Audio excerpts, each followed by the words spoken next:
আপনারা জানেন, মুখ্যমন্ত্রী শুভেন্দু অধিকারীর সঙ্গে আগামী 1 জুন সরকারি কর্মচারীদের সংগঠনগুলির বৈঠক হতে চলেছে। আপাতত সেই বৈঠকের দিকেই তাকিয়ে রাজ্যের লক্ষ লক্ষ সরকারি কর্মচারী এবং পেনশনাররা। কিন্তু সেই বৈঠকের আগেই এবার হঠাৎ করে ডিএ দেওয়া শুরু করলো রাজ্য সরকার। রাজ্যের অবসরপ্রাপ্ত সরকারি কর্মচারীদের বকেয়া মহার্ঘ ভাতা দেওয়া শুরু করল রাজ্য সরকার। নবান্নের অর্থ দপ্তর সূত্রের খবর, শুক্রবার থেকেই বকেয়া ডিএর টাকা দেওয়া শুরু হয়ে গিয়েছে। 2008 সালের এপ্রিল মাস থেকে 2015 সালের ডিসেম্বর মাস পর্যন্ত সরকারি কর্মচারীদের ডিএ বাবদ যে টাকা বকেয়া রয়েছে, আপাতত তা দেওয়া হচ্ছে।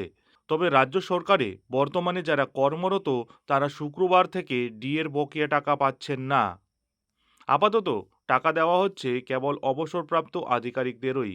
বাকিরা কবে পাবেন তা এখনও কিন্তু স্পষ্ট নয়। আগামী 1 জুন মুখ্যমন্ত্রী শুভেন্দু অধিকারীর সঙ্গে সরকারি কর্মচারীদের সংগঠনগুলির বৈঠক রয়েছে। আপাতত সেই দিকেই তাকিয়ে কর্মচারীরা। তবে এবার প্রশ্ন উঠছে, বর্তমান কর্মীরা কবে থেকে পাবেন সেই বকেয়া ডিএ?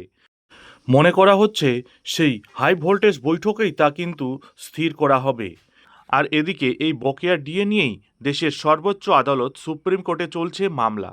বকেয়া ডিএ মেটানোর প্রক্রিয়া কতদূর এগিয়েছে গত বুধবারের শুনানিতে তা জানতে চেয়েছিল আদালত।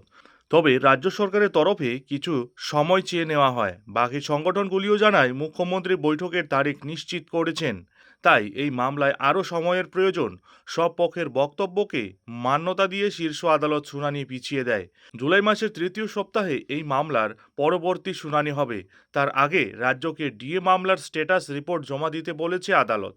শুভেন্দুর বৈঠকের আগেই ডিএর বকেয়া টাকা মেটানোর শুরু করাকে ইতিবাচক হিসেবে দেখছেন সরকারি কর্মচারীরাও। তারা এই সিদ্ধান্তকে স্বাগতও জানিয়েছেন। সিপিএম সমর্থিত সরকারি কর্মচারী সংগঠনের কোঅর্ডিনেশন কমিটির নেতা বিশ্বজিৎ গুপ্ত চৌধুরী বলেন, রাজ্য সরকার সুপ্রিম কোর্টে ডিএ সংক্রান্ত বিষয়ে সময় চেয়েছে। মুখ্যমন্ত্রী সরকারি কর্মচারী সংগঠনের সঙ্গে বৈঠক করবেন। তার মধ্যে অবসরপ্রাপ্ত সরকারি কর্মচারীদের বকেয়া ডিএ দেওয়ার কাজ শুরু হয়েও গিয়েছে। আমরা এই উদ্যোগকে স্বাগত জানাই। তবে অবসরপ্রাপ্তদের সঙ্গে বর্তমান কর্মরতদের প্রাপ্য ডিএ মিটিয়ে দেওয়ার দাবি জানাচ্ছি। যারা এখনও কোনো টাকা পাননি তারা অবশ্য হতাশ। এ ব্যাপারে বঙ্গীয় শিক্ষক ও শিক্ষাকর্মী সমিতির সাধারণ সম্পাদক স্বপন মণ্ডলের কথায়, আগের সরকারের আমলে সুপ্রিম কোর্টের নির্দেশ অনুযায়ী কর্মরত ও অবসরপ্রাপ্ত সরকারি কর্মচারীদের 2016 থেকে 2019 সাল পর্যন্ত সমস্ত বকেয়া ডিএ মিটিয়ে দেওয়া হয়েছিল। আগামী 1 তারিখ বৈঠক। তার আগে এখন আবার শুনছি 2008 থেকে 2015 সালের বকেয়া টাকা অবসরপ্রাপ্তদের অ্যাকাউন্টে ঢুকতে শুরু করেছে। কিন্তু আমরা শিক্ষক, শিক্ষাকর্মী ও গ্রান ইন এইড কর্মীরা এখনও টাকা পাইনি। আমাদের প্রতি এত অবিচার কেন? তৃণমূল ক্ষমতায় থাকাকালীনই সুপ্রিম কোর্ট নির্দেশ দিয়েছিল সরকারি কর্মচারীদের পুরনো বকেয়া ডিএর 25% মিটিয়ে দিতে হবে অবিলম্বে। ডিএর বাকি অংশ ধাপে ধাপে মেটানোর কথা বলেছিল সুপ্রিম কোর্ট। তার জন্য একটি কমিটিও গঠন করা হয়েছিল। শুক্রবার অবসরপ্রাপ্ত সরকারি কর্মচারীরা সেই 25% পাচ্ছেন কিনা তা এখনও কিন্তু স্পষ্ট নয়। ডিএ নিয়ে মমতা বন্দ্যোপাধ্যায়ের সরকারের বিরুদ্ধে বিস্তর অভিযোগ রয়েছে। কেন্দ্রীয় হারে ডিএর দাবিতে এবং মহার্ঘ ভাতা বকেয়া মেটানোর দাবিতে আদালতের দ্বারস্থ হয়েছিলেন সরকারি কর্মচারীরা।